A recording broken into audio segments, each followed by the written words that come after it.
All right, 40 Ks in, and it has been a while since I checked in live, and today is a massive one. You know, I'm always dropping truth bombs, whether you like it or not.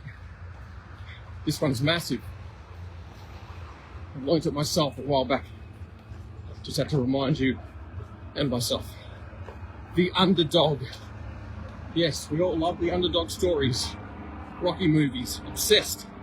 It's all great.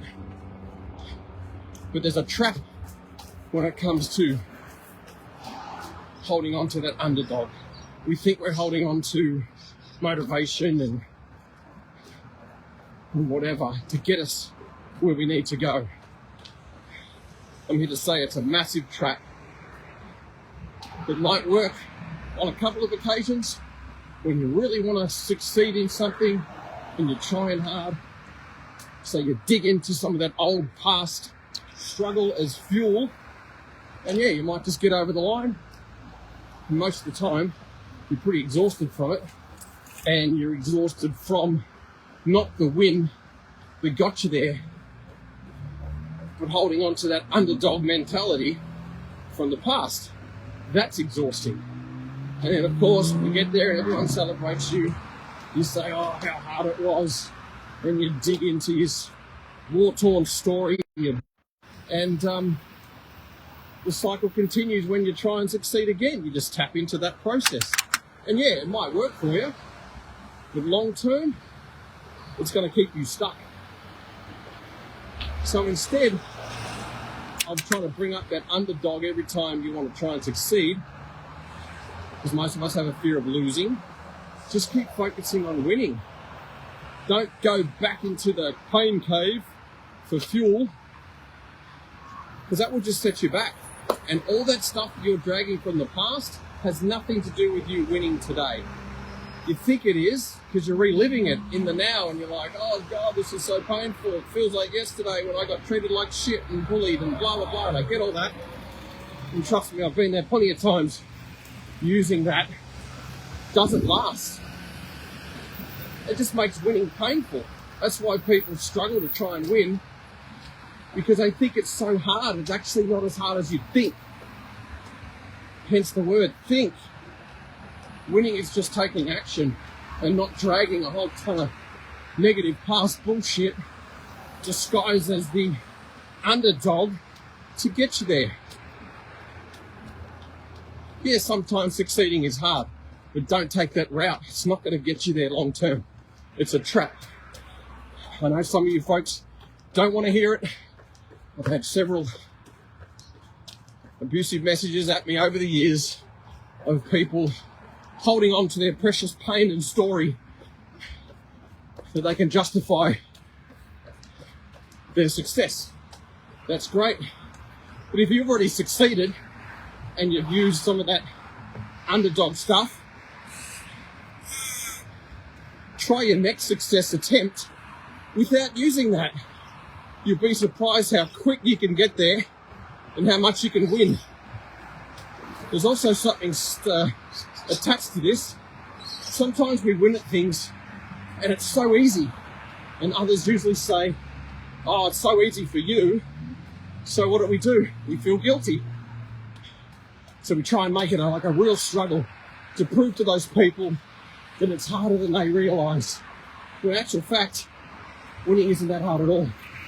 It's just focusing on what you need to do, taking the steps, and not going backwards into the past with all your fucked up shit, because we've all got it, and we all hold on to it preciously. As much as we hate it, it gives us certainty. Try and go into a winning approach with a clean slate. It's daunting, yes, because you've detached yourself from all that garbage. You don't need it. You really do not need it. I hope some of this makes sense. Give it a try. Yeah, it will be hard because you've created a system that you generally always revert back to. It's a loop. It's going to take a while to break it.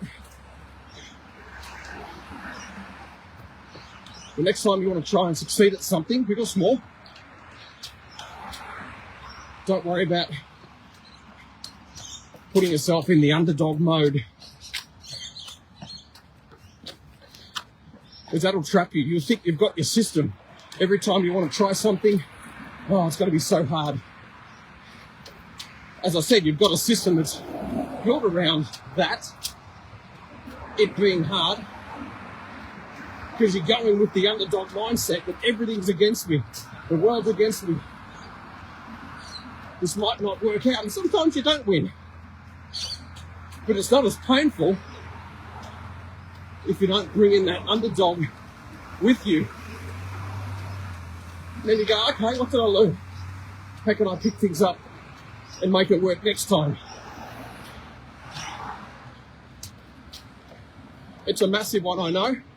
It's going to rattle some of your brains for a while if you've taken note.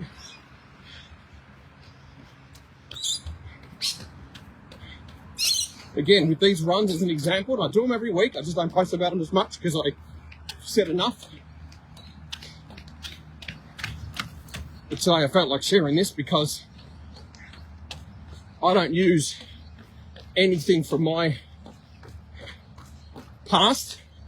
Yes, I could sit here all day and talk about my childhood crap because, yeah, it wasn't great. Everyone's got them. Issues. And yeah, when the run gets hard, I don't rely on that. I don't dig into that. Think of all the negative shit that was thrown at me to push me up the hill. And I don't focus on positivity either, because that's equally as unattainable in the sense it doesn't last. I focus on now, every step, and know that I'll eventually get up that hill. That is it. Total presence.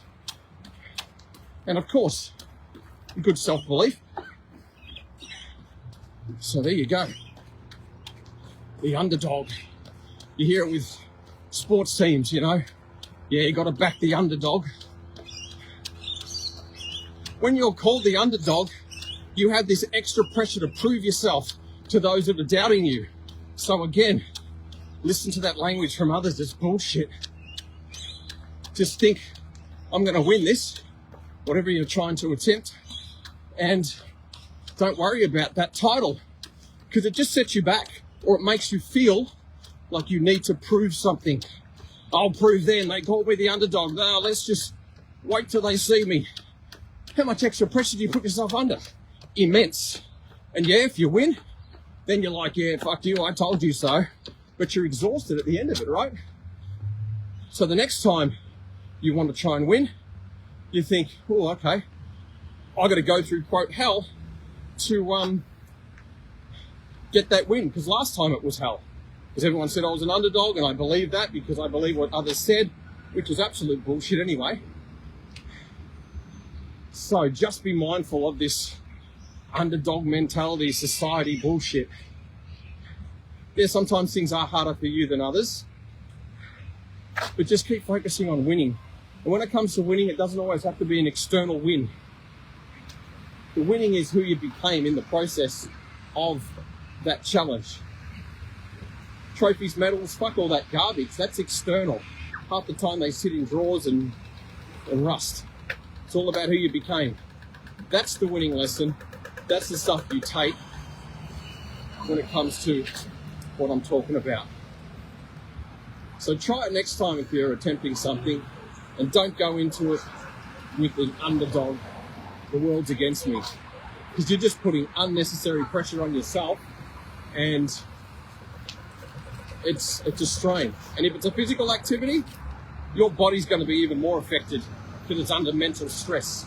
Our body feels stress. When we think of shitty thoughts, our bodies tense up. So again, I hope some of this resonates with you. If it doesn't, well, whatever. I'm just saying how I feel in this process of understanding different ways of thinking. And there's a lot of traffic around too, so almost done. But yeah, so on that note, just keep showing up. And showing up is already winning anyway, right? Don't just show up once and expect to win. You might get it one off, but just keep showing up anyway. Everything you do every day stacks up towards something greater. And it's not just what you want to aspire to achieve, but you're also becoming a greater you as well. Like I said, these runs, I just show up. I'm already winning before I put my shoes on. And it's got nothing to do with metrics, races. I don't race, I never have. It's just, what am I going to learn about myself? Who am I going to become? And I don't go out there and unleash all the crap in my head. None of that comes to the surface when I do these runs. And yeah, I might have some pretty average weeks sometimes, but none of that shows up in this run. Why? Because it's detrimental. A, to the flow that I want to get into. B, the physical body that's going to feel that stress if I start to focus on all this garbage. And I no longer use the underdog anymore. I've forgotten so many of my struggles over the years because I've literally killed off that underdog. And there's times when I feel like I need to call in on it, and I can't think of anything that has any real crazy depth that I could use. It's all gone. It's just vanished. You know, I could have written a book years ago of all the tribes and tribulations and all the bullshit struggles I went through, career loss, all this fucking stuff. But that gets attached to this underdog. I'll prove you, and I did that for decades. And yeah, I got some great wins, but fuck, what an exhausting amount of energy I wasted on what is now the past. So it's not worth it. So kill the underdog within. Focus on winning. All right, it's a pretty long rant, and back to this run later.